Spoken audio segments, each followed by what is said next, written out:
this webinar this morning.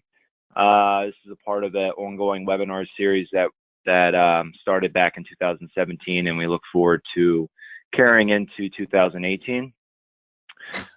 Before we get started, I just kind of alluded to it, but if you could, you should be automatically muted when you come into the webinar. For some reason you unmute yourself, please just go back to being muted, just so Ed can do his presentation with no interruptions. There is an ability to ask questions via chat.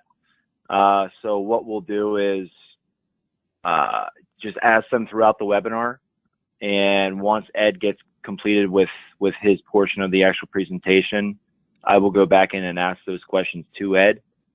If for some reason you're not getting an answer that you're looking for, you can reach out to me afterwards, or you can reach out to Ed directly, and I'm sure he can help you out.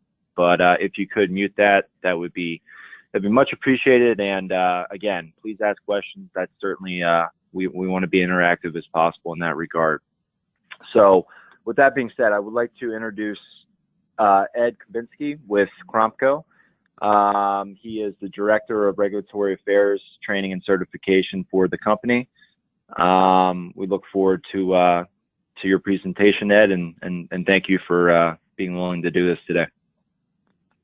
Thanks for having me, Ted. I really appreciate it. Morning, everybody. Welcome to the webinar. Hopefully you get a little bit out of this. First of all, I'll tell you a little bit about Kromko. We are a large underground storage tank system service provider. We are based right here out of the Philadelphia area in Pennsylvania, but we cover about 20 or so states with our compliance testing crews. We are nationwide with our meter calibration service, and we also have construction crews that work in primarily the Mid-Atlantic area. Today I'm going to go over these new underground storage tank rules and regulations that have been put out there by US EPA. I'm going to talk a little bit about some of the new testing and inspections that need to be done with that, and I'm also going to talk about how that is going to be worked into Pennsylvania. So with that, we'll get started.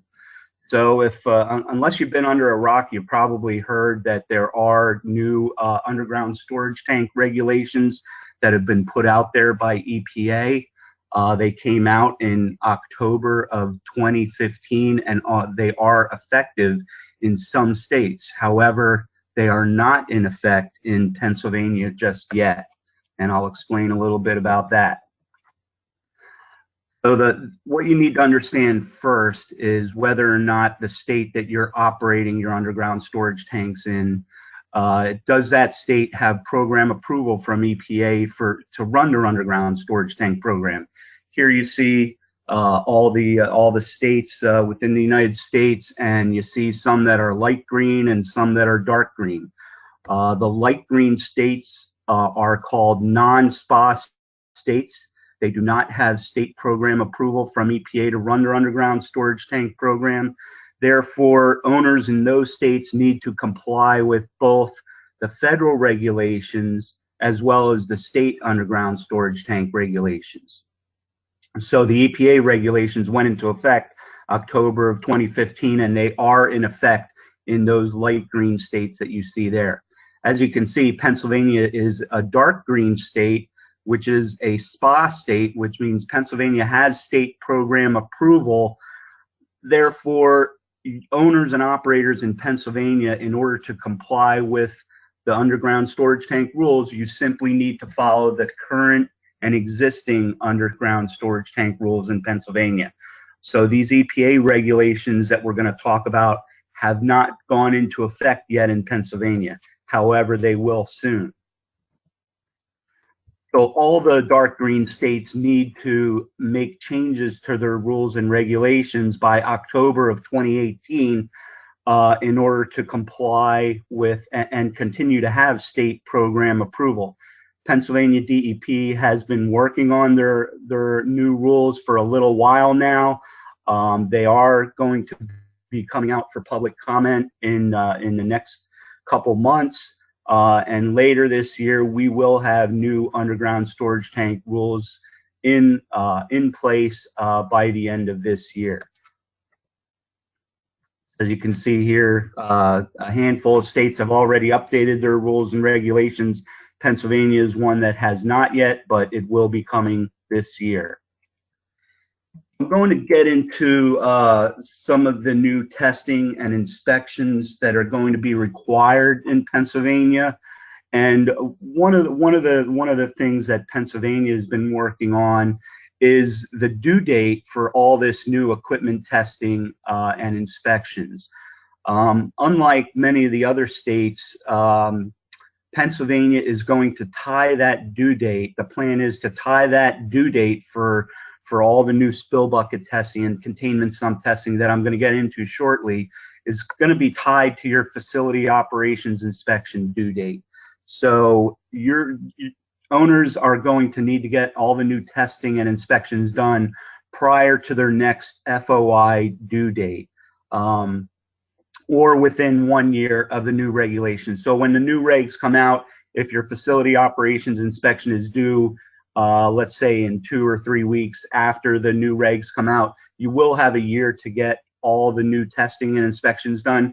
However, if your next FOI due date isn't for 2.5 years after the new regs come due, that's when all the new testing and inspections will be done. So with that, I'm going to get into what all the new testing and inspections that we're going to have to deal with is. The first thing is overfill equipment evaluations. So for your existing tank systems brought into use before the effective date of the new regulations, you're going to need to inspect and verify the functionality of your overfill equipment prior to your next FOI due date, and then you're going to need to do this every 3 years after that. So typically there's 3 methods of overfill overfill protection that you can use for your tanks. You can use a ball float for overfill protection. You can use an overfill drop tube, or you can use a high-level alarm. Owners only need to have one of those installed in their tanks for overfill protection. And with these new EPA rules and regulations, you're not only going to have that installed in the tank, but every 3 years, you're going to need to get that equipment inspected and make sure that it's working properly and set properly in the tanks. One thing that EPA did with their new regulations is they eliminated the use of ball floats for overfill protections for new facilities. If you have ball floats and you're using ball floats for overfill protection currently, you will be able to use that until the ball float is found to be defective. Once the ball float is found to be defective, you will need to change to another method of overfill protection. So an overfill drop tube or a high-level alarm would need to be installed in your tank. You cannot use ball floats after the new regs go into effect on a new system. However, if the ball float is found to be functioning every 3 years, you can continue to use it indefinitely. As far as I know, there's no set deadline to remove and get rid of existing ball floats. Typically, when this service is done, you do need to remove the ball float, you need to remove the overfill drop tubes, and you need to remove the automatic tank gauge probes in order to properly do a good inspection of the equipment, make sure that it's functioning properly, and also to measure the equipment and make sure that it's set at the proper height in the tank to go off. Moving on from overfill evaluations, the next big ticket item in this new reg package is spill bucket testing. So back in 1998, we had the EPA regs that said by December 22nd, 1998, you had to have spill buckets installed. Okay, the focus on these new EPA regs is continued and ongoing maintenance of your equipment. So now you not only have to have the spill buckets installed, but the spill buckets are going to need to be tested every 3 years for tightness after the effective date of the new rules. This is something that Pennsylvania is already required for any new spill buckets installed after November 10th, 2007. So if you've put a spill bucket in on or after that date, you should have already done a test on that spill bucket. However, there was no need for any periodic testing after that. It only needed to be done at installation. With the new tank regs, you're going to need to test your spill buckets on an ongoing basis once every 3 years. So for your existing spill buckets that were installed prior to 11/10/07, the first test is going to need to be done again by the next FOI due date that you have.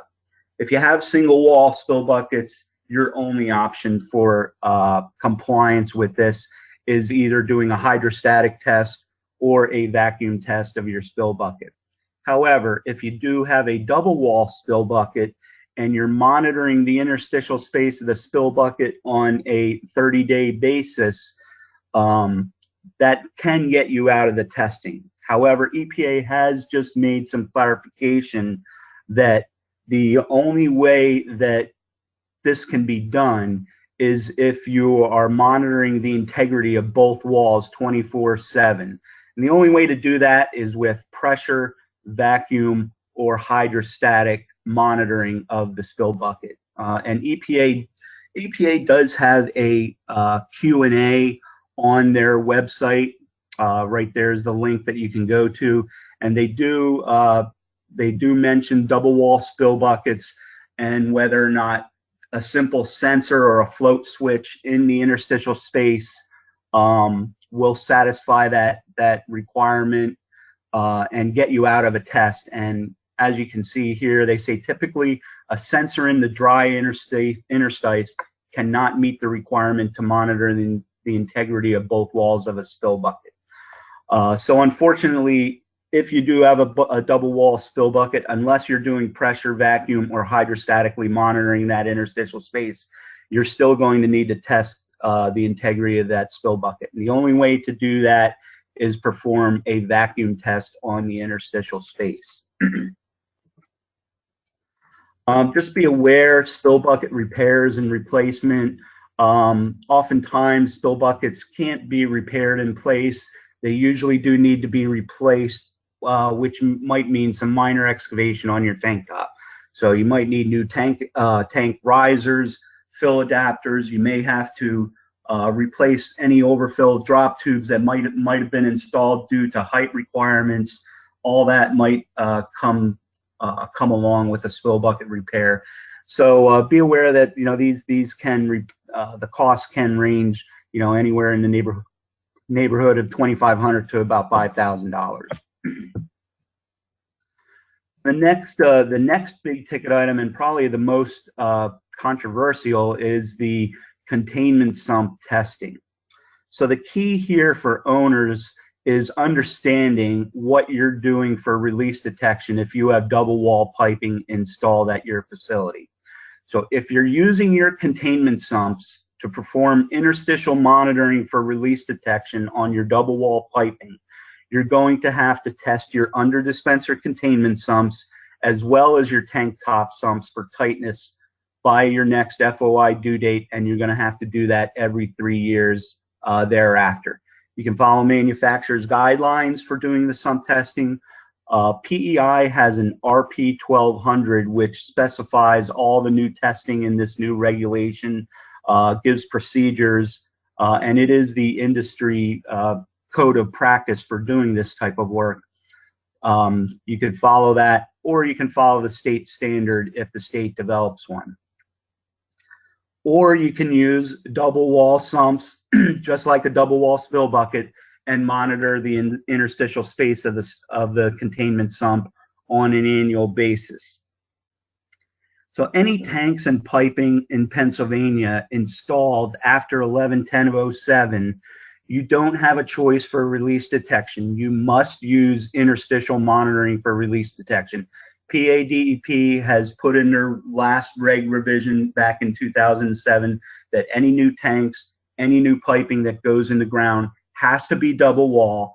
and also you must use interstitial monitoring for release detection. So therefore, any sumps and under dispenser containments installed after that date are going to require a test every 3 years. So for your tank systems, your piping systems brought into use prior to that date, however, if you're choosing to use interstitial monitoring for release detection on your piping, so you're relying on either the sensors on a monthly basis to detect a release and you're saving those monthly printouts, or you're doing manual interstitial monitoring, you're opening up the containment sumps and checking them once a month for any releases. If you're doing that for release detection, you're going to have to test your sumps. However, both state regulations and EPA regulations gave owners options for release detection prior to that 11/10/07 due date. You could do vapor monitoring, groundwater monitoring, you could do SIR, you can do an annual line tightness test, or you could do interstitial monitoring. You had all those choices available to you for release detection for your double wall piping systems. So only if you're doing interstitial monitoring will you have to test your sumps. If you have double wall piping installed prior to that 11/10/07 due date, you can still rely on those other methods. So you can rely on a company to come in once a year and do an annual line tightness test, and that would be your method of compliance for your piping, and you wouldn't have to test your containment sump. So if you're not sure what you're doing for release detection, hopefully everybody does know what they're doing for release detection. But if you're not sure, you can consult your storage tank inspector that you use every 3 years. You can look at all your old FOIs and see what you're doing for release detection, and that will tell you whether or not you're going to have to test your containment sumps.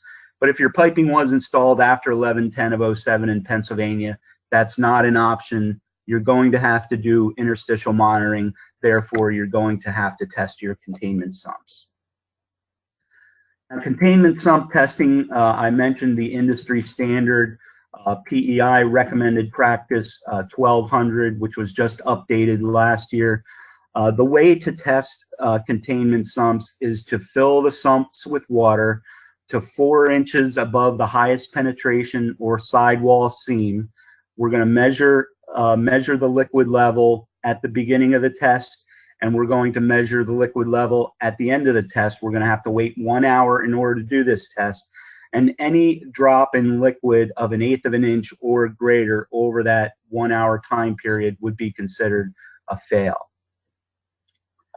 So that's the way the containment sumps will need to be tested. It's the industry standard, and you might want to be prepared and have any of your tank contractors be prepared to repair any of your tank sumps.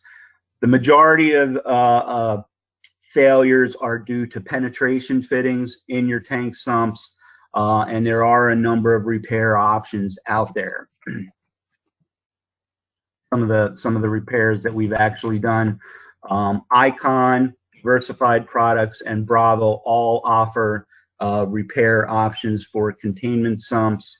I would talk to your tank installer that you use to do work at your facility to see what type of products they would use. But you're not going to want any contractors just putting Bostik or smearing stuff on your fittings just to get a passing test. It's not an approved repair. Some of these repair manufacturers are actually working on a repair standard right now that hopefully will be out this year in order to do containment sump repairs. One thing that I want to bring to your attention is I want to make sure that you understand that you're only using certified companies and individuals to do this type of work, both the testing that's going to need to be done and any repairs that are going to need to be done after effect. And I'm going to get into a little bit more about company and individual certification shortly. Again, like spill bucket repairs, containment repairs can get costly as well. It's definitely not a quick and easy fix. Repairs and retests oftentimes will take several days, depending on what the problem is. If there's multiple fittings that need to be replaced, if we have to make repairs inside the dispensers, oftentimes the dispensers need to be removed from the islands to do the work. And repairs, like I said, can get costly. They could range, from $2,500 or so for a tank sump and $2,000 for an under dispenser containment sump in that neighborhood. I also mentioned that you can have double wall containment sumps similar to your spill buckets, and EPA has clarified, as well, just like a double wall spill bucket. The only way that you can get out of the containment sump testing and you have a double wall sump is if that double wall sump is being monitored by vacuum pressure or hydrostatically as well. Like EPA says right here, typically a sensor only in the dry interstice cannot meet the requirement to monitor the integrity of both walls. The thought here is that setting a sensor in the interstitial space of a containment sump, that containment sump can have a crack in it, and the sensor sitting on the bottom is never going to detect whether or not that interstitial space has integrity. So EPA has clarified that, and just wanted to bring that to everybody's attention. Lately, there's been a lot of talk about low-level hydrostatic containment testing. You may have seen this PMAA regulatory report that came out last year that EPA has said low-level testing may occur for containment sump testing, to where you're only, instead of testing 4 inches above the highest penetration or sidewall seam, you're only testing to the level that the sensor goes off. The thought is that, if the sumps have sensors, also if the sensors are set for positive shutdown, which means they shut off the submersible pump when they detect liquid, that the owners can choose to do a low-level containment sump test where you're only filling the sump to the level that the sensor actuates, and then doing the test there, therefore not testing all of the penetration fittings that come in the sides of the sump. Now this is a state-by-state decision as to whether or not a state's going to allow this. I was back in May. I was in Louisville, Kentucky, at an Estomo meeting with all the state regulators across the country, and this was highly discussed. And some states are considering allowing this. Some states are not considering allowing this. And in talking with Pennsylvania, it doesn't appear that Pennsylvania DEP is going to allow for low-level hydrostatic testing to be performed.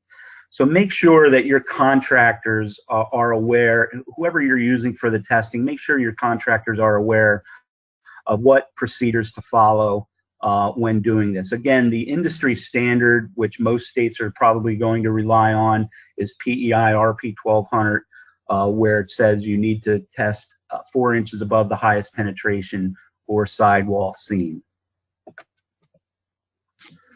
Another part of these EPA rules and regulations is the requirement to have all of your leak detection equipment tested on an ongoing basis as well. So, we've all installed tank gauges and sensors and leak detectors, electronic leak detectors, in order to detect releases. Now you're going to need to test that equipment to make sure that it's functioning properly. So with automatic tank gauges, your tester should be checking the setup of your system. You're going to be testing all of the sensors for proper operation. You're going to be testing all mechanical and electronic line leak detectors to verify that they can pick up a 3-gallon-per-hour leak. Again, follow manufacturer's guidelines, RP 1200 or state standard. RP 1200 again covers all of the automatic tank gauging testing, leak detector testing, containment sump testing, spill buckets, overfill verifications. It's all covered in that standard. So This is another test that's going to need to be done by your next FOI due date. The difference between this testing and the spill buckets and containment sumps and overfill evaluations is going to be that this test is going to need to be done on an annual basis. This is not a 3-year test. This is an annual test that's going to need to be performed. In the new EPA regulations, there's also going to be a requirement to do monthly walkthrough inspections at your facilities.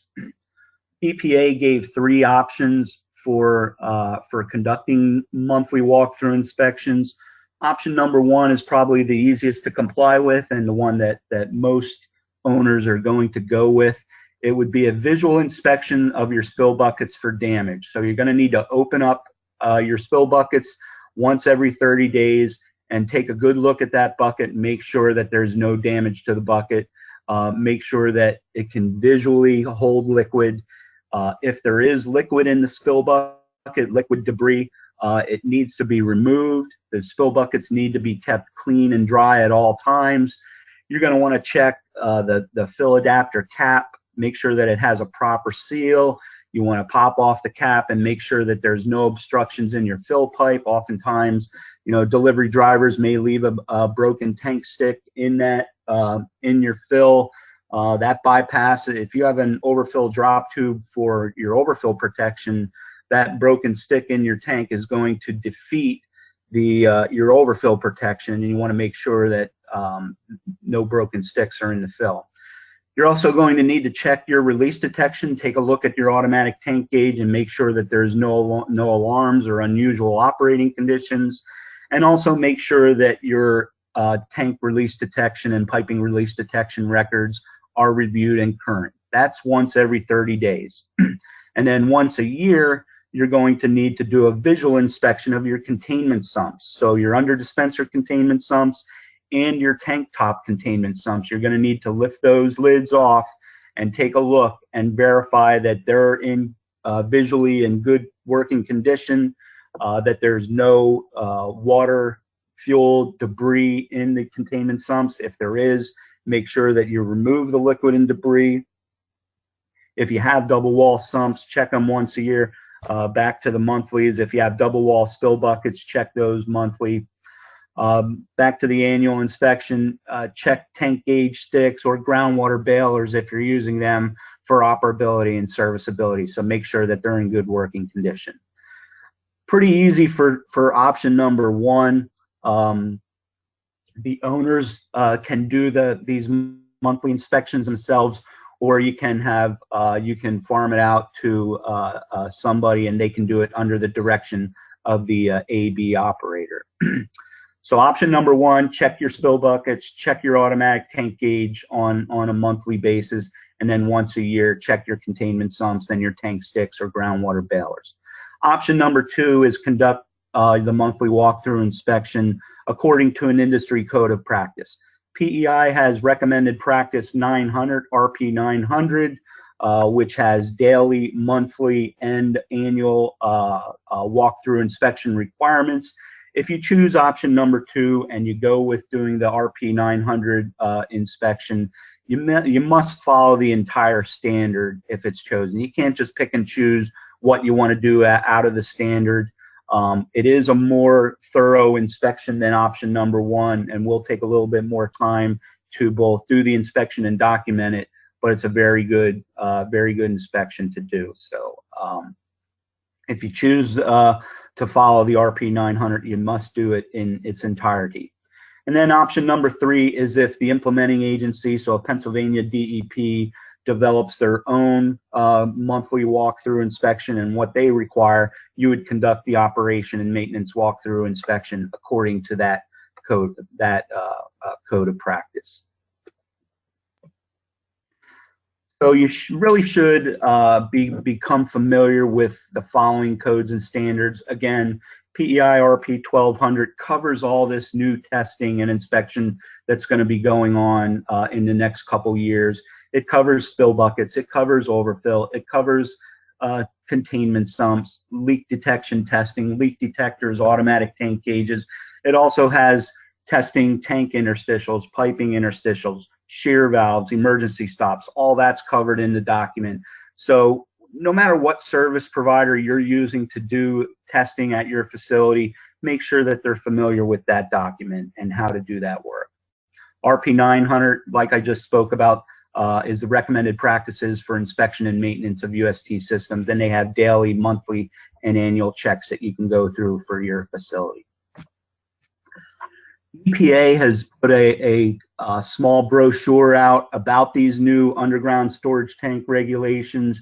You can go to the link there and download it. It's a short summary and covers everything that I'm talking about right now. EPA also in the last year and a half or so has updated these 3 documents. Musts for us operating and maintaining underground storage tank systems, and then release detection for underground storage tanks and piping straight talk on tanks. All of these documents are excellent resources that I would strongly suggest owner-operators become familiar with, because it covers in great detail, all the new requirements with these new EPA regulations. They're free for download at the links below. You can also send me an email, and I'd be happy to send them to you as well. So we'll get into what's going on a little bit in Pennsylvania. The proposed rules have been written. The public comment period is going to happen sometime in the first quarter of 2018. So keep an eye out. Talk to your service providers and find out what's going on, if the comment period is open. Information and proposed language can be reviewed at these links below. DEP has presentations that they've done on the new regs on their website, and then you can also read the proposed rules at the link below. Some of the highlights that I want you to be aware of in Pennsylvania, I had spoken about certification. Make sure that you're only hiring contractors that are properly certified to do the work. DEP, PA DEP has many different certification categories for tank installers and inspections. Don't hesitate to talk to your service providers to see what categories they're certified in, and their technicians as well. You can search on PA DEP's website for the certified companies. Here's a list of Cromco and all the categories that we are certified to do work in. Any individual that is doing work at an underground storage tank facility in Pennsylvania is issued a certificate as well as a wallet card that they should be carrying on site. You should always have a certified individual on site doing work at your facility. So a couple, there's a number of categories, as I mentioned. UMX is the underground storage tank installer. UMR is a tank remover. UTT is underground tank tester.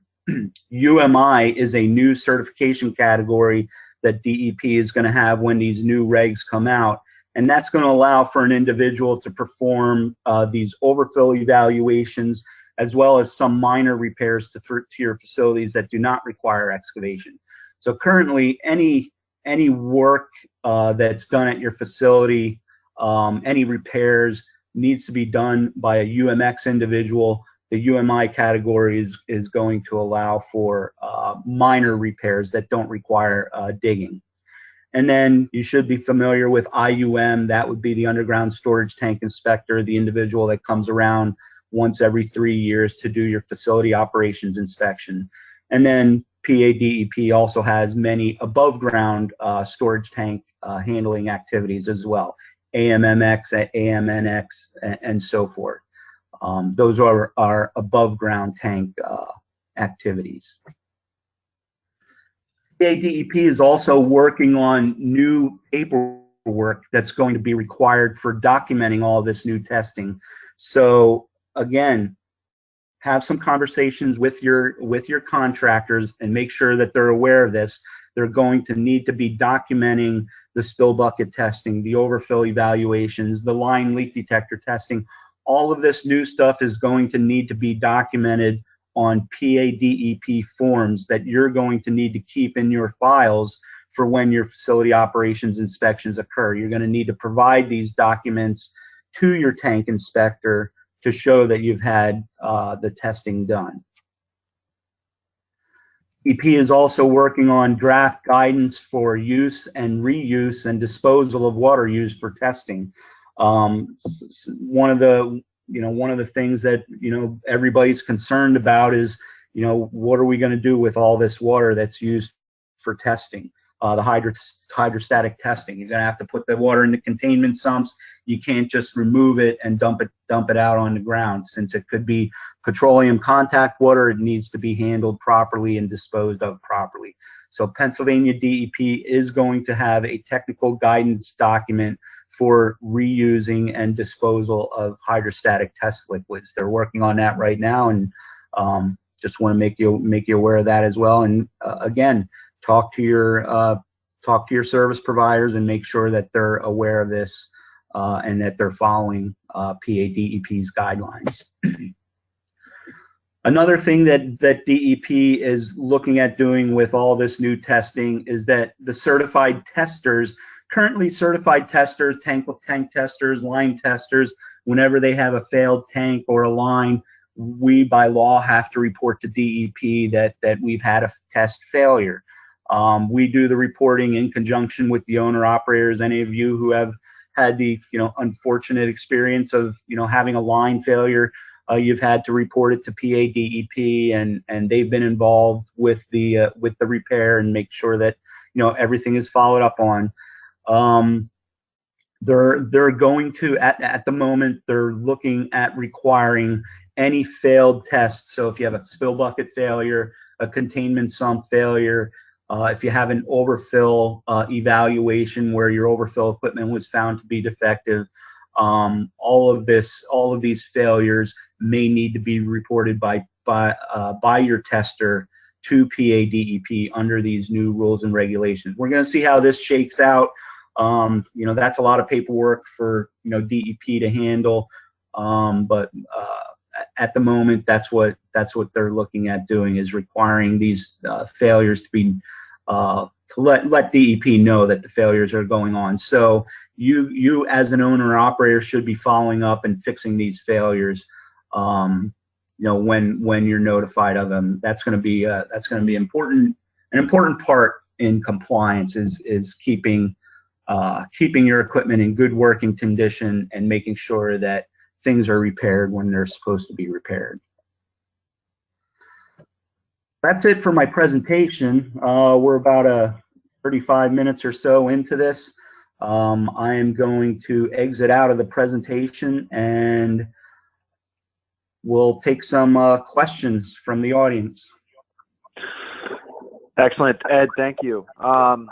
We did have a couple questions come in. Some of them are directly for you for requests on specific documents, which I will follow up with you on after the fact.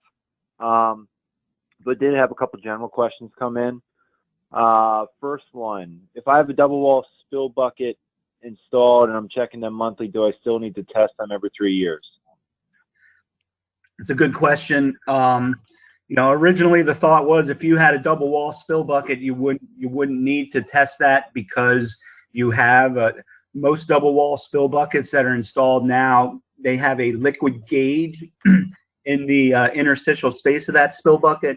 However, the EPA guidance has said, and just when I was out at the NACS show a couple months ago, I sat at a roundtable discussion with EPA, and they clarified that the only way you would not have to test your spill bucket is if both walls are being checked for integrity 24/7. And the only way to do that is if you have constant pressure, constant vacuum, or hydrostatic monitoring of that double wall space, just like a tank. Unfortunately, double wall spill buckets with simply a sensor or a liquid gauge are still going to need to be tested. The only way you should be testing that type of bucket is by pulling vacuum on the interstitial space And again, that's covered in RP 1200. Basically, you pull 15 inches of water column vacuum for 1 minute, and the vacuum level can't drop below 12 inches over that 1 minute. Very good. What if I don't know what type of overfill device I have in my tank system? So the overfill evaluations are going to be, another headache, especially if you have ball floats. If you're not sure what type of overfill you have at your facility, one thing you can do is you can check your last facility operations inspection that you've had done. On page 2 of the facility operations inspection, it does list what type of overfill device you have. The most problematic one is going to be ball floats. Ball floats have been installed, and they probably have been there for years. They could be there for 10, 20 years.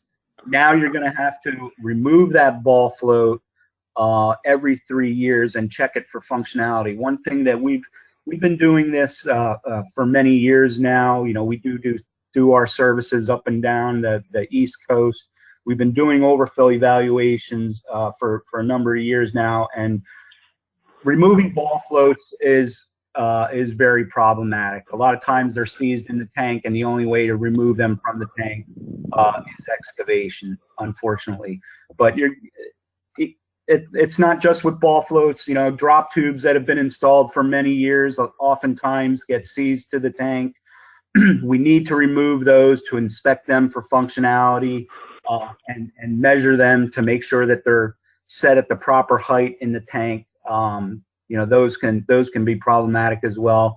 High level alarms. Now we're going to be pulling the tank probe out, sliding the float up, and making sure that your high level alarm goes off outside. Yeah, definitely you're gonna want to have a little conversation with your service provider. Let them know what type of overfill you have, so they can be prepared when they come out to do this overfill evaluation. Very good. Next question came in. We got a few more. Do I need to submit these new test reports to PA DEP? Good question. The answer is no. Currently, you don't need to submit anything other than facility operations inspections, tank registrations to PA DEP. All of this new testing that's going to need to be done, you're going to need to have that on file for when your inspector comes every 3 years, and he's going to need to go through that paperwork and make sure that everything was done and everything was done properly. So no, you don't need to submit your test reports to DEP unless there are failed tests. Then those would need to be submitted to DEP. And my understanding right now is that the certified tester doing the work would need to submit the failed test results. Okay, very good. Another question we had, I'm new to this facility and this is the first time dealing with UST. How do I find out when our last FOI was and when the next FOI is due? Okay, Pennsylvania DEP has a registration link. If you send me an email, I can provide you with the link where you can put in your Pennsylvania DEP facility ID number. It would be a 2-digit number, a dash, and then a 5-digit number. When you put in your facility ID and hit search, your facility should come up to show you how many tanks you have on site, the dates that your tanks were installed, and then at the far right, it will have your facility operations due date, the next due date. It will be right there for you. Very good. Last question we had. Do I need to test my SUPs if I have a double wall piping system installed prior to November 10th, 2007? And I have a company doing my annual line tightness test for me. So as long as your piping was installed prior to 11/10/07, you have options for release detection. You may have installed double wall piping 10 years ago or 15 years ago, and And as long as the double wall piping was installed prior to that, you can use any option you want for release detection. So you can use an annual line tightness test. You can use SIR. You can use soil monitoring, groundwater monitoring. All those are options. The only time that you're going to have to test your containment sumps is if you are relying on interstitial monitoring as your form of release detection. Because if you're relying on interstitial monitoring, you're relying on that containment sump to be liquid tight and contain a release and set off a sensor or you to find it within 30 days. So you need to have those sumps liquid tight if you are relying on interstitial monitoring. So both EPA and DEP are going to make you test those containment sumps if you're doing interstitial monitoring. If you're doing an annual line tightness test, you're relying on that tightness test as your form of release detection, and you would not need to test your containment sumps. Very good. That is all that we had come in here. So actually, we just got one more. But do you still have to do a spill bucket tightness test in that scenario? Spill buckets will need to be tested once every 3 years. There is no release detection on spill buckets. You may have a double wall bucket installed, and all the buckets that I've seen, have just a liquid gauge in them. But I haven't seen any spill buckets installed with vacuum pressure or hydrostatic monitoring. So all spill buckets are going to need to be tested once every 3 years. Okay. Very good. Ed, thank you very much. I appreciate it. With that being said, we're going to conclude our webinar today. If you do have other questions for Ed, please get in touch with me, or you can of course, get in touch with Ed directly. But thank you all. You will see some information for our upcoming schedule. And again, we appreciate your time this morning. Thank you, everybody. Take care.